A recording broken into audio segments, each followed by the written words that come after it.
تو آپ ان سے ملاقات کیوں کر رہے ہیں؟ ملاقات کرنے کا مقصد کیا ہو سکتا ہے؟ اگر آپ نے NRO نہیں دینا تو ان کو ٹائم کیسے دیا؟ آپ ان کو بلیک میلر بھی قرار دے رہے ہیں، پھر ان سے ملاقاتیں بھی کر رہے ہیں، پھر ان کے ساتھ ان کو NRO بھی نہیں دینا چاہ رہے، بلیک میلنگ میں بھی ان کی بھی نہیں آنا چاہ رہے، اور پھر وزراء، سینئر وزراء ان کے پاس بھیج رہے ہیں،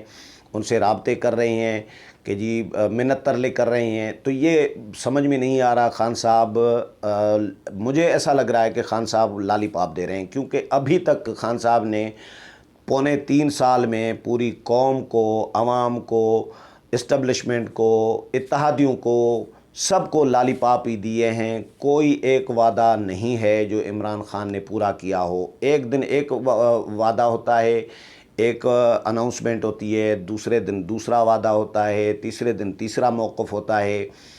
کوئی ایک موقف خان صاحب کا نہیں ہوتا۔ اتحادیوں کے حوالے سے میں ذکر کروں، میں کامران شاہد کے پروگرام میں یہ سن رہا تھا، بڑا اچھا انہوں نے پوائنٹ اٹھایا تھا کامران شاہد نے کہ بھئی اتحادیوں کے بارے میں خان صاحب کیا کہتے رہے ہیں؟ MQM کو دہشت گرد قرار دیتے رہے ہیں، اور بعد میں پھر MQM کے بارے میں جب اتحادی بنے، ان کے ساتھ دہشت گرد جن کو قرار دیتے رہے ہیں ان کو اتحادی بنا لیا خان صاحب نے، اور جب اتحادی بنا لیا تو فروغ نسیم صاحب کے لیے خان صاحب نے یہ الفاظ کہے، جی یہ تو بہت ہی نفیس آدمی ہیں، مجھے تو اب پتہ چلا ہے، جی پہلے تو مجھے پتہ ہی نہیں تھا۔ پہلے خان صاحب MQM کے خلاف لندن کی عدالت میں بھی الطاف حسین کے خلاف اناؤنس کیا تھا کہ جی میں مقدمہ دائر کروں گا، تو پھر وہ اسی MQM کے لوگوں کے لیے نفیس آدمی کا لفظ قرار دیا، نفیس آدمی قرار دیا ان کو، MQM کے لوگوں کو۔ اس کے علاوہ پرویز الہی کے لیے کیا کہتے رہے ہیں خان صاحب؟ پرویز الہی کو پنجاب کا سب سے بڑا ڈاکو قرار دیتے رہے ہیں، اور اسی پرویز الہی کے گھٹنے اس کے سامنے ٹیکنے پڑے، اور ان کے پاؤں پکڑنے پڑے کہ جی اتحادی بنو، ہمیں حکومت بنانی ہے پنجاب میں۔ شیخ رشید احمد کے ساتھ ان کے بارے میں کیا کہتے رہے ہیں؟ شیخ رشید احمد کے ساتھ جیو کا حامد میر کا پروگرام آپ اٹھا کر دیکھ لیں، پرانا ایک کلپ آپ کو سوشل میڈیا پہ چلتا رہتا ہے، پھرتا رہتا ہے، تو وہ بھی آپ نے بہت ساروں نے دیکھا ہوگا۔ اس میں شیخ رشید احمد کے ساتھ لڑ رہے ہیں کہ جی آپ کے اگر آپ جیسے سیاستدان ہیں تو خدا، اگر آپ جیسے سیاستدان کامیاب ہیں تو خدا مجھے ایسا سیاستدان نہ بنائے، اس طرح کا مطلب شیخ رشید احمد کو شیدہ ٹلی کہتے رہے ہیں۔ شیخ رشید احمد کو جیسے سیاستدان بننا نہیں چاہ رہے تھے، وہی شیخ رشید احمد آنکھ کا تارا بنا ہوا ہے ابھی اس وقت عمران خان کا، اور عمران خان کی حکومت میں وزیر داخلہ کے عہدے پر ہیں۔ تو جن جن لوگوں کو خان صاحب نے گالیاں دیں، خان صاحب نے دہشت گرد قرار دیا، اسی طرح مطلب جتنے بھی اتحادی ہیں ان کے بارے میں خان صاحب کی پہلے الگ رائے رہی ہے، نیگیٹو رائے رہی ہے، اب وہ آنکھ کے تارے بنے ہوئے ہیں۔ تو خان صاحب کا کوئی نظریہ، کوئی اصول، کوئی ایک سوچ جو ہے یا ایک ڈیسیجن کوئی حتمی نہیں ہوتا۔ صبح ایک بات ہوتی ہے، شام دوسری بات ہوتی ہے۔ تو مجھے ایسا لگ رہا ہے جو ابھی خان صاحب نے کمیٹی بنائی تھی بیرسٹر علی ظفر کی سربراہی میں، اس کے لیے کہا جا رہا ہے کہ جی وہ رپورٹ آئے گی، شیخ رشید احمد نے بھی کہا ہے کہ کچھ دنوں میں رپورٹ آ جائے گی، چیزیں سامنے آ جائیں گی۔ تو اس میں اب لوگ یہ توقع کر رہے ہیں کہ ہو سکتا ہے جہانگیر ترین کو مزید کچھ ریلیکسیشن، وقتی طور پر یا عارضی طور پر جو بھی، لیکن کچھ ریلیف ہو سکتا ہے اس رپورٹ میں بھی جہانگیر ترین کو مل سکتا ہے۔ لیکن یہ بھی لالی پاپ ہے۔ مجھے ابھی جو رابطے ہو رہے ہیں، مجھے یہ سب خان صاحب کے جہانگیر ترین گروپ کو لالی پاپ لگ رہے ہیں، اور جہانگیر ترین گروپ کو شاید کچھ نہ ملے خان صاحب سے۔ خان صاحب صرف اپنا کام نکالنا چاہ رہے ہیں، اپنا وقت گین کرنا چاہ رہے ہیں، ٹائم گزارنا چاہ رہے ہیں کہ کسی صورت بھی کم از کم بجٹ نکالی جائے، اور بجٹ تک کوئی جو ناراض ارکان ہیں وہ بڑی بغاوت نہ کریں اور الگ نہ ہو جائیں، یا ووٹ نہ دینے کا کوئی عمل نہ کریں، اقدام نہ اٹھائیں۔ کم از کم ووٹ ان سے بجٹ کا لیا جائے، اس کے بعد دیکھا جائے گا پھر کوئی اور کہانی اور لالی پاپ ان کو دیا جا سکتا ہے۔ تو یہ بہرحال صبح و شام ایک دن ایک صورتحال، دوسرے دن دوسری صورتحال، صبح کو ایک موقف، شام کو دوسرا موقف، یہ اس طرح کی پالیٹکس جو ہے پاکستان میں، سیاست جو ہے اس میں اتھل پتھل ہو رہی ہے. جو بھی بہرحال اپڈیٹس اس حوالے سے اور ڈیولپمنٹس آ رہی ہیں وہ آپ کے ساتھ میں شیئر کرتا رہا ہوں. آگے بھی جو بھی اپڈیٹ آئے گی وہ بھی آپ کے ساتھ شیئر کروں گا. امید ہے پروگرام پسند آیا ہوگا. اگلے پروگرام میں پھر ملاقات ہوگی. تب تک اجازت چاہتا ہوں. اللہ حافظ.